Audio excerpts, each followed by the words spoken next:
Hey everyone, Senrai Kai here. Today I'm going to be watching the 7th episode of the second season of Oshinoko. Last episode we got into like the real meat of our stage performance and it's looking pretty good. Melt obviously had his time to shine, so definitely something he can be proud of and impress a lot of people. Definitely some pretty good stuff. Now this episode, hopefully we can get to focus on some other characters like Aqua or Kana. Either side of those things I would take as long as they both kind of get some focus. Aqua especially needs focus. Like I don't, I have no doubts about that. But I hope we get some emphasis on like some of the like the Akane Kana rivalry. I do want a little bit of focus on that either this episode or next one, depending on how long this stage performance goes for. But I know we're gonna get some kind of big Aqua moment. I mean, it would make it wouldn't make sense not to, if that sentence made sense. But yeah, hopefully it can be a big success and Aqua can blow the minds and hearts of everyone, especially Ruby. I want Ruby to like watch Oni-chan on stage, see what he can do, and just tears in the eyes and like, oh my god, Oni-chan, I can't believe how he could pull off such a performance. I'm gonna faint. I kind of want Ruby to have some kind of reaction like that. Is that so much to ask for? But yeah, I'm curious how we're gonna what's how this episode is gonna go. So let's just jump on in and find out. As always, if you enjoyed the video, please click the like button and support my Patreon for early access and to help me keep doing this sort of thing. And let us begin in in 3, 2, 1, play.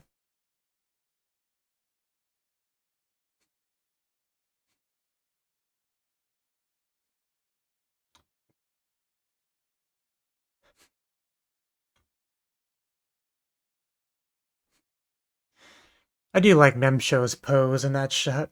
I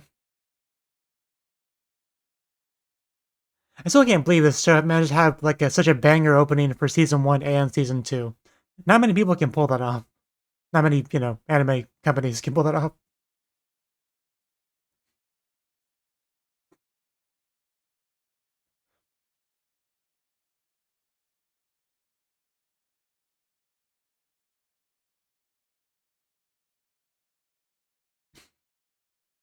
I wonder if you showed this opening that to somebody out of context and asked them, what do you think the anime is about? I'm curious what they would say.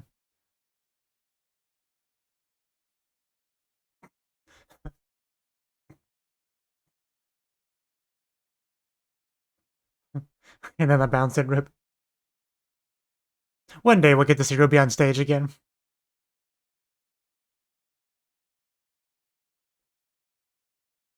there's our girls, also incredibly beautiful. Bum, bum, bum, bum, bum, bum.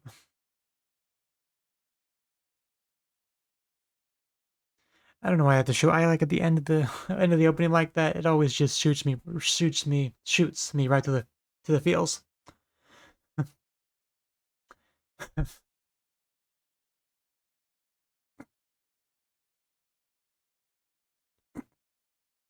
Yeah, don't underestimate the Shibuya faction. How dare they? No, we're moving forward.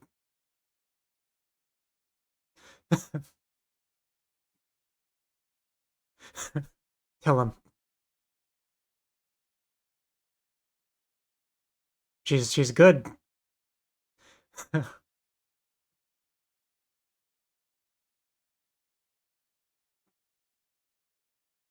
Yeah, Kana's just such an incredible actress. Although we knew that, it's always nice to see.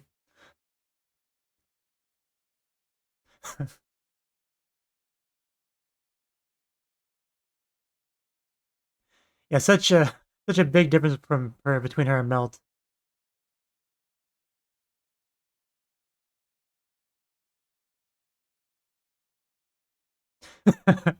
Kora, what a line.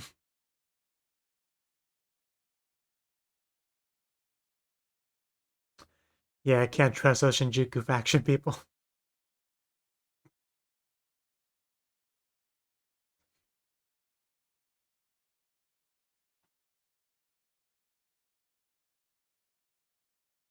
There he is.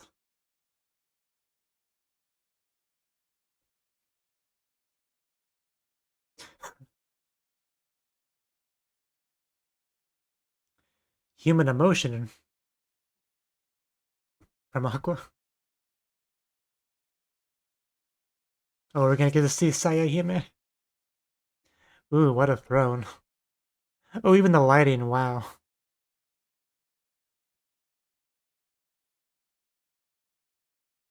Yeah, that's kind of what I was thinking about too. What's gonna be our final like result of this?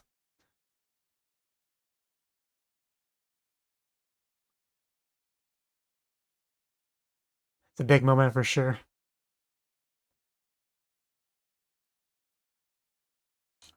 Yes.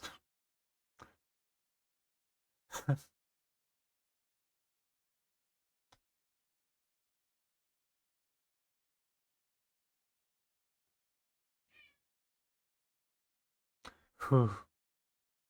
Just takes out the blade. The Tokyo blade. Oh, oh, it actually gave me chills.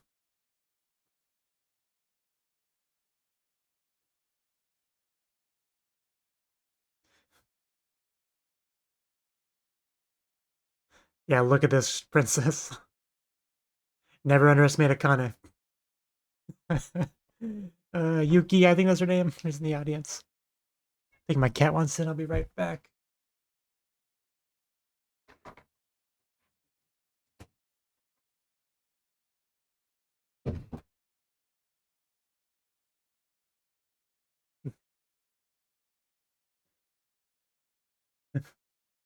Ikuze! Right in place. Uh, Blade. There they go. Yeah, the classic kind of scene, you know.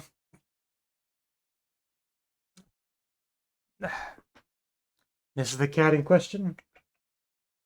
Oof.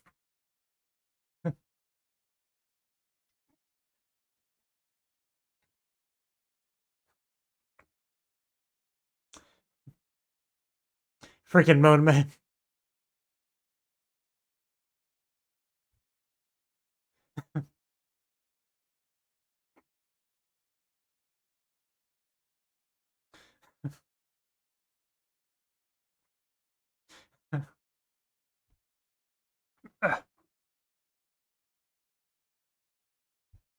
Yeah.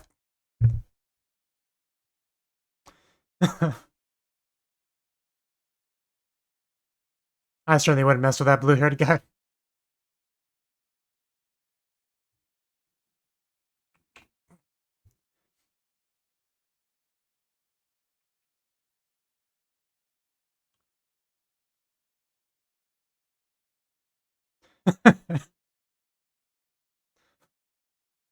That's probably not a good thing.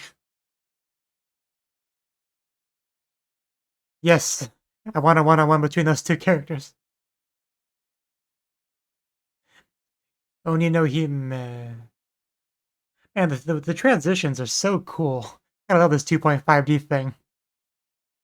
And also such a beautiful backdrop she's got here. That's her.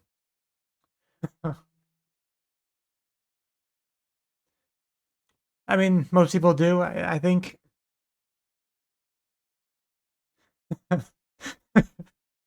I'm so glad we're getting this.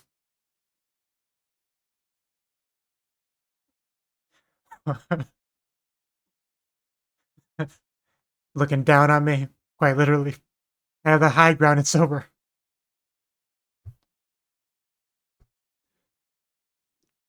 Yeah, the girl, the actress you admired back in the day. We're gonna get a flashback. It really was hilarious when she was mocking her about that a couple episodes ago. It was mean, but it was hilarious. Yeah, I think we are getting a flashback. It's really too hot for you to be on my lap boots. Little con, is that back when she was full of herself? Or a little bit after? The girl that's good at licking baking soda or crying?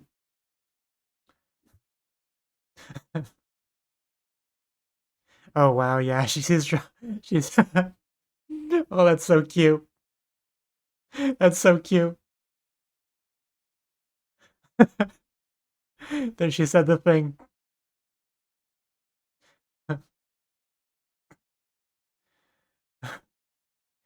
Yeah. When you actually show me this, I feel even more bad about Kana mocking her. Is that a Pokemon? Looks like a Pokemon.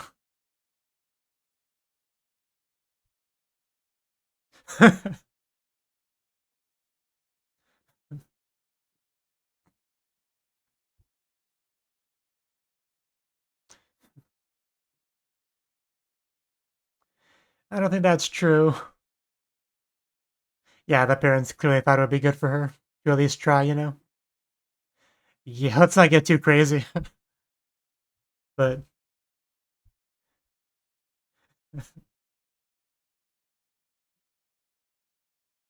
nah, Kana, why do you gotta be so mean to this girl? She just loves you, wants to be friends, wants to be like you. Please don't bully. She's even eating stuff she doesn't like. Yeah, I gotta be like Kana. Oh, she's a teacup.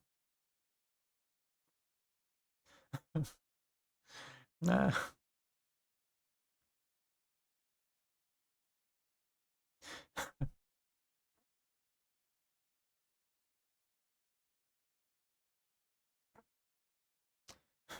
Oh, that was the thing that, yeah, that's the thing she was with Aqua.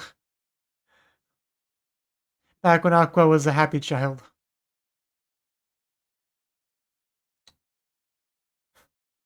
She's gonna cut her hair short like Kana. Oh my god. How could you be mean to this girl, Kana? I can't, I mean, I'm sort of looking forward to that meeting, and I'm sort of not. And Miri-chan, mama.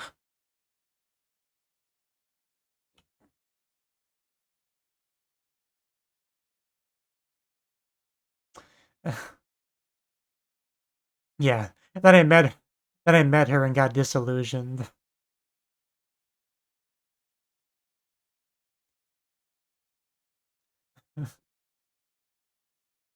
Tsumetai, come here, Tsumetai. Okay, there we go.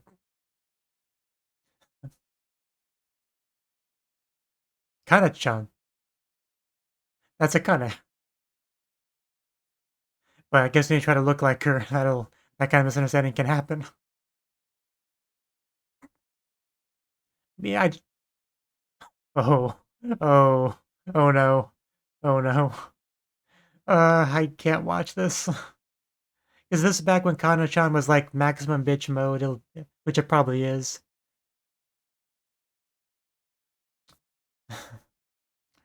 It could go poorly. Uh, uh, yeah. Never meet your heroes.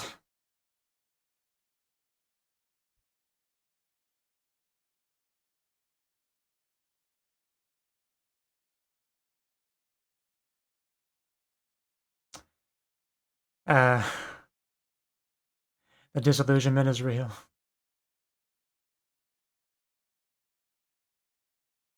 Yeah, there's a lot of that.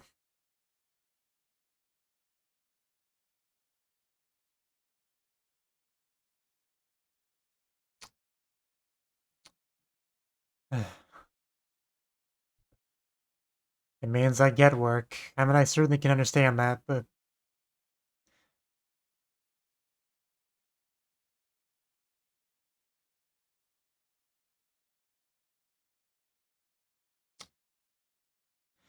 I mean, kind of definitely gets a lot of that in the future.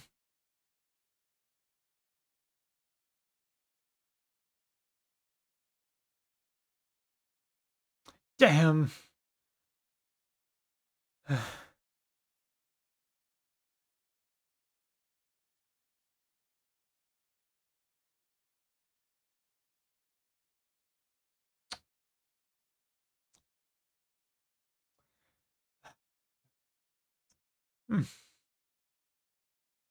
It was a nice hat.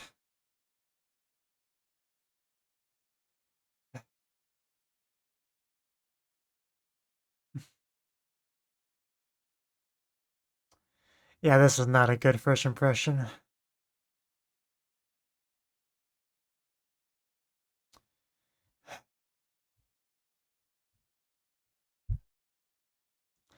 Man, that just, I can't even put it to words how much that hurt to watch.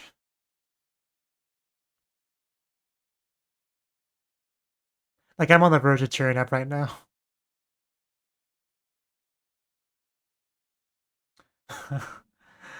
Good Kane.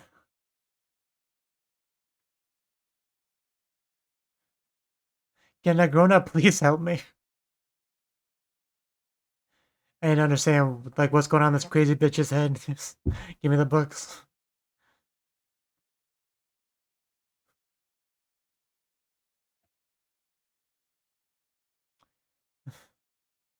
Brings us to now.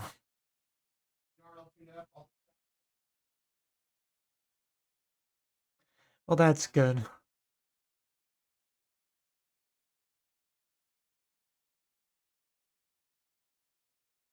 Yeah.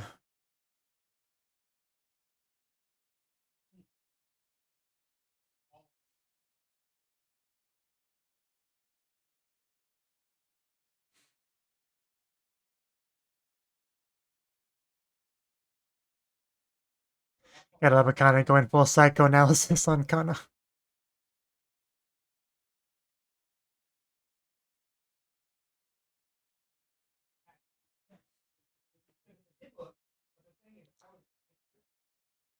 Memcho.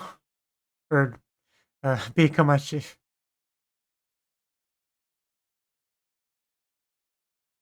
Oh, that hard cut. Ugh.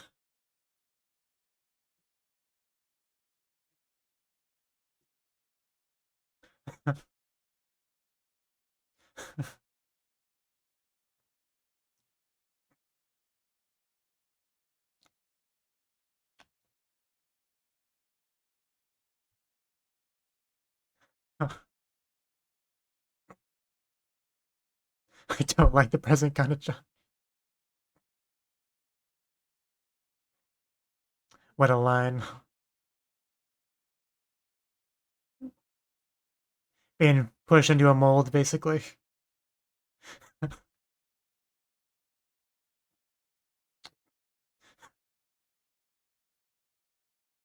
Getting chills again, damn it. Make them try to match you. Get on my level, fools.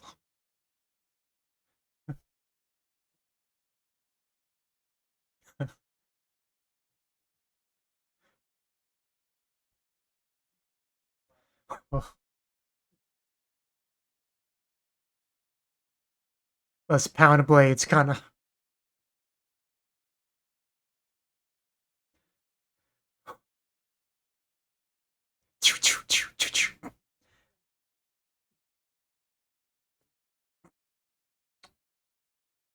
Really, really into it. I know, right?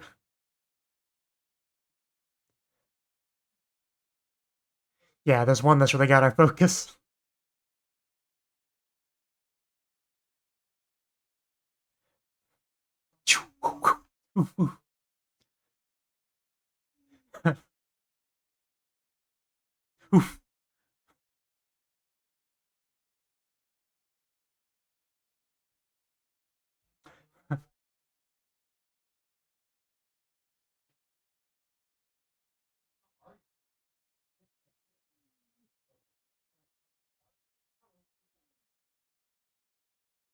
Dancing and basking in the light. Oh wow, they're going all out on this.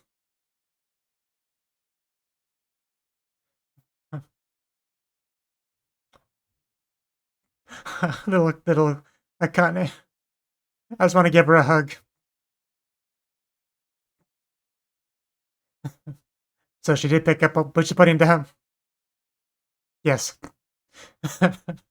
Please dance with me, Kana. I love you. Even though you bullied me when we met.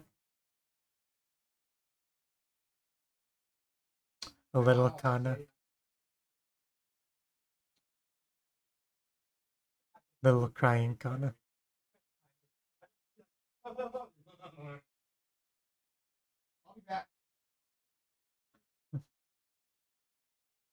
Time for Kana to have some reflection.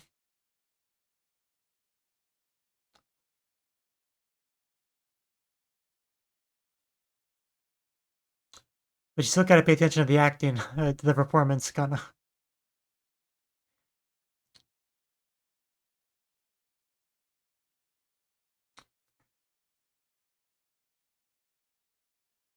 Yeah, but that's not what Kakane wants.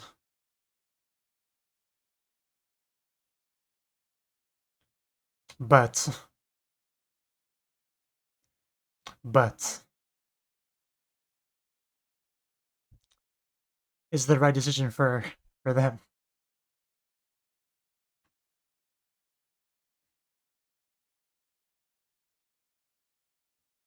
Like, there's nothing wrong with that line of thinking from an overall product standpoint, but doesn't mean it's right for her.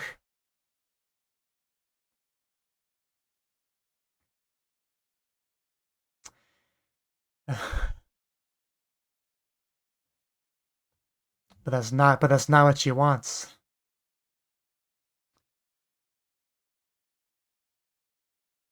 She wants you to be the selfish kind of.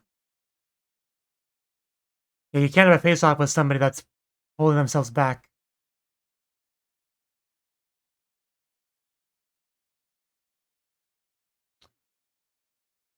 Wonder if there's anything Akane can do here to push her forward. How much time do we have left? Oh, not a lot.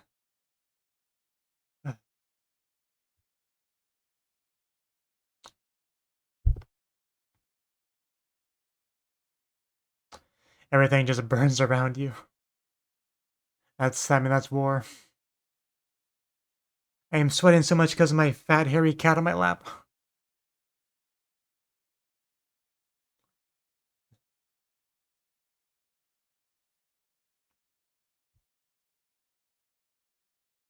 And we went just hard. Okay, well, for a second we went hardcore widescreen. The cinematic black bars, you know.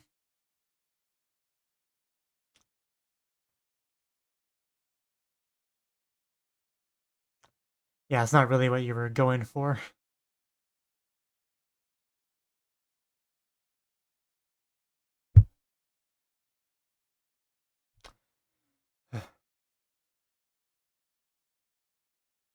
Was that Aqua? Couldn't quite tell. Yeah,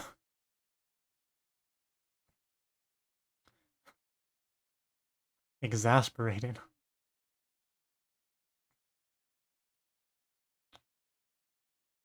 Oh, oh, that was an interesting effect.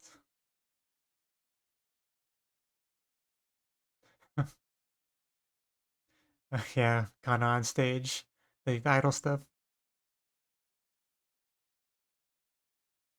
Yeah, but it's not what not what she's after.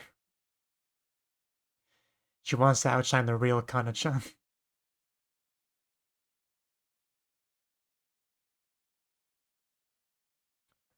The drums. Let's drag her into the spotlight, and it's gonna be next episode, isn't it? Damn it. Together. Together. Sun. Dazzling like the sun. Dazzling like the sun.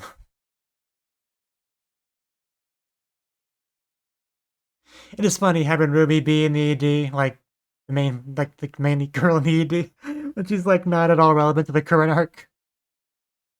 Now that feels selfish, if anything.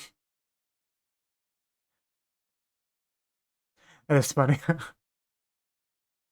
I do wonder what the logic is of having her be like the sole girl of the ED, when so far she's been so not relevant to the current stuff. It's definitely an interesting decision. I wonder if there's logic behind it that I'm just not seeing.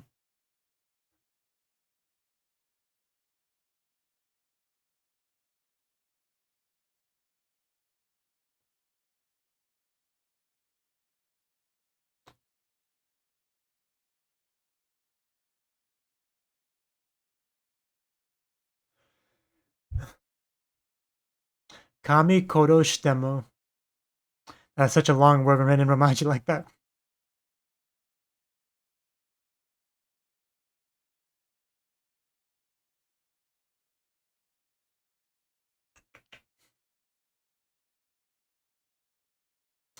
誰にも言えない.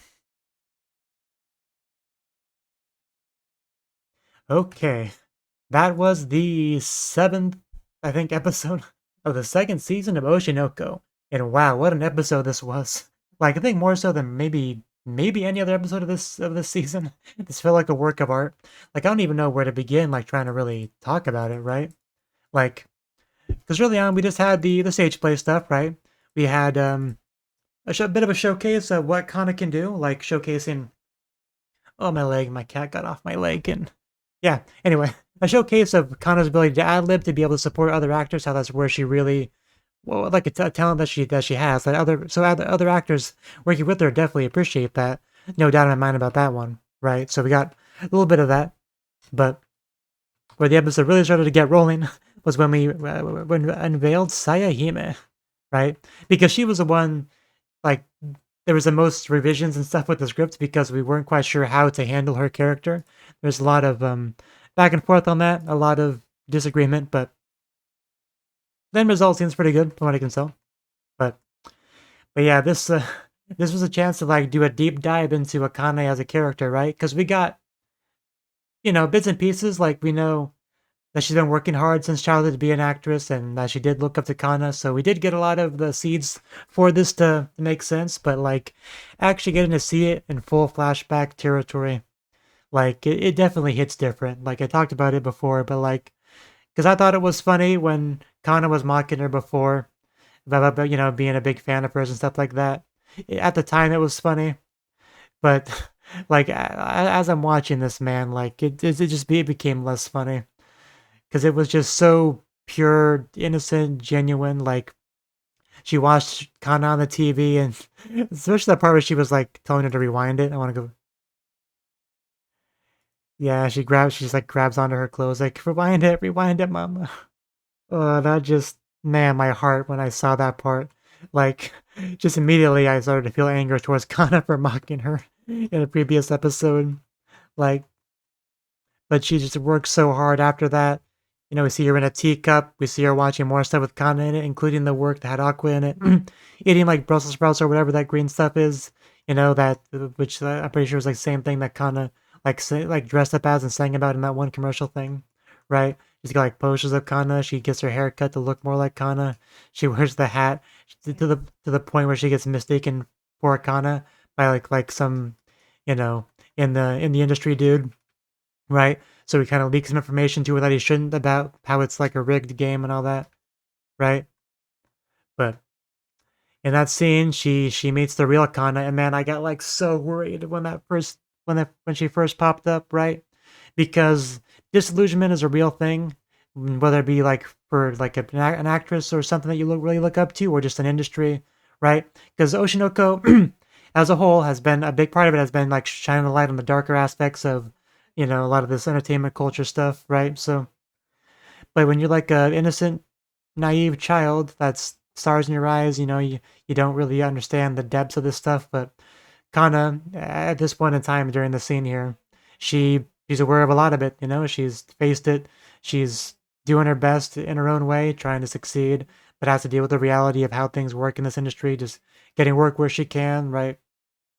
So in this scene, she's facing towards somebody that is not like that, is still pretty innocent, naive, you know, and she's like a big fangirl for Kana. And Kana just like looking at that sort of thing, it's just gonna piss her off. Like, I know Kana well enough to know that sort of stuff is just gonna piss her off more, right? So I knew this wasn't gonna go well. So I was worried, and when we actually start to see tears from Kana's eyes, is when it like really hurt the most, right? Not that I blame Kana for anything there too much, really. Like, she is a child actress that has to deal with that world, and Kana's just some random girl that she saw in this scene. She doesn't have the context to showcase all the hard work and everything she's been through, right? She just sees some random fangirl showing up looking like her, but just so like I don't hate Kana or anything for that, but it was hard to watch, and it does make me a little bit mad at her, but but yeah, just never meet your heroes. Definitely definitely a big thing because we live in an internet culture, right? Where you like there could be some book writer or actor or something that you're like, wow, I consume this guy's product, I really liked it. I I like built this image in my head of what this person is like. I can't wait to meet them. And then you find out they're like, like just an asshole, or they have really stupid, childish opinions on things. Like, because you never want to meet somebody on Twitter, find someone on Twitter that you used to have respect for, because 9 times out of 10 you will cease to have respect for them, right? Like, I guess an example, like Stephen King. I never read any of his books really, but like I knew that I had friends that read it, so they were good and all that. So I kind of had my idea in my head, like just a fairly respectable person. And then I see some of the tweets he makes about Elon Musk and like just how childish they were. And like, oh, wow, there's no way this guy is above the age of 12. Like, how does he act like this? Like, and suddenly that respect that I built up as just kind of like a false image of someone just kind of goes crumbling down when you actually see the real person. So as a result, I'm always nervous when any person in like a show meets their idol or hero or whatever. Like it can generally not go well. Is kind of my point. But the disillusionment, that wasn't even really the main point, because I mean Kana wasn't really dissuaded too much. Like, she obviously still kept acting. She decided to she really tried to understand Kana as best she could, like reading the psychology books and all that. So she definitely wasn't pushed back or anything like that. It was obviously a sad moment for her, a hard moment for her, but it wasn't really a wall to stop her, if that makes sense, right? And she gets a good idea of Kana as a person, and now she sees Kana now, and kind of like what she's fallen into in this like perpetual support role, where it's like she sees the overall product and like wants to do her part to make it as good as it can be, which can be seen as a very selfless thing, right? So nobody could really complain about that, unless you're a big Kana fan, in which case you see her pushing herself down, sacrificing herself. It might be a little bit of a harsh way to put it, but sacrificing herself for the good of the product. And if you're the person that's making the product, you have no problem with that, right? So the only person that would have a problem with that is someone who's a big Kana fan that wants to see her truly flourish, shine like the sun, wants to see her meet the potential that she can do, right? Because the show, like the whole show, season one, has made it clear what Kana's been doing, how she matches the people around her and tries to look at the good of the product and all that, the overall work. And until now, there really hasn't been treated as much of a bad thing. Really, I don't think, not until now. But Akane, Kana's number one fan, she does see it as a bad thing, right? So now she wants, not only is she like the fan of Kana, she also sees herself as kind of a rival to Kana. So she wants to have that face off, both of them at their best, kind of shown in anime, shown in anime protagonist battle, sort of stuff, right? Like, stop holding back, Kakarot, fight me at your best. So, but she's not getting that. She's getting Kana that's pushing herself back. She sees she sees a Kana push, showing up, trying to put her all into it, and her instinctive reaction to that is to just to pull back. But like, that's why I love the like near the end of the episode here, when Akane was starting to doubt herself, like, maybe I shouldn't be doing this, maybe that was a mistake. So Aqua's like, no, no, no, no. I see where you're coming from. We got this. I'll help you drag her into the spotlight. We got this. She kind of trying to push herself into the darkness. Like, Kalkwa grab one arm, Akane grabs the other arm, and we pull her into the sunlight, into the spotlight, and it'll be great. So, but looking forward to that. Like, I did comment at the beginning of this episode and near the end of the last episode that I wanted to see some focus on the Akane Kana rivalry, and I got that in spades, like way more than I could have ever asked for. Like, they are really taking their time with this Tokyo Blade arc, and I'm all here for it. So, really a lot of stuff to look forward to. And I didn't even really talk about the animation and stuff. Like, we had some gorgeous stuff. Some of the Sayahime, like, just twirling and stuff like that. So it's kind of like transitioning from her to Akane to like little Akane. Just a truly work of art, just from an animation standpoint. And we even got a little bit of a kind of like their own flashbacks. Definitely didn't go like as hard, as in depth on it, really. But we did showcase a little bit of it. I don't think I have too much to really say about that. But I'm pretty much with Akane on this. Like, I want Kana to actually go into the spotlight, try to be the number one actress in the room, try to outshine everyone else. Like, it sounds bad when you put it that way, but like, I want to see her do it. Even if it's to the detriment of the overall product. I do like Kana a lot, even if she did bully Akane a little bit. I still like Kana. I still want to see her succeed. I want to see her at her best. She's such an incredibly talented actress. I want to see her give her all 1v1 Saya on the stage. I want to see it. So if Aqua can help us get that, I can't wait for it. So I think that's everything I wanted to say on the episode. There was obviously a lot to cover here because there was a lot here, man. There was a lot here. But little Akane was so adorable. I'm glad she didn't just completely give up on her career after the interaction with Kana and was able to keep pushing forward, and now they're on the same stage together, about to truly battle it out next episode, hopefully. So it's so great to see. This anime is just so good, just so consistently so good. Like it was a little bit slow in season 2 near the beginning, as we just kind of like arguments in the studio about what to do about the script and the screenplay and all that. Like that was a little bit slow, but like once it got rolling, man, and it's definitely rolling now. So yeah, I think I've rambled enough. So thank you for watching and hope to see you in the next video. Until then, bye bye.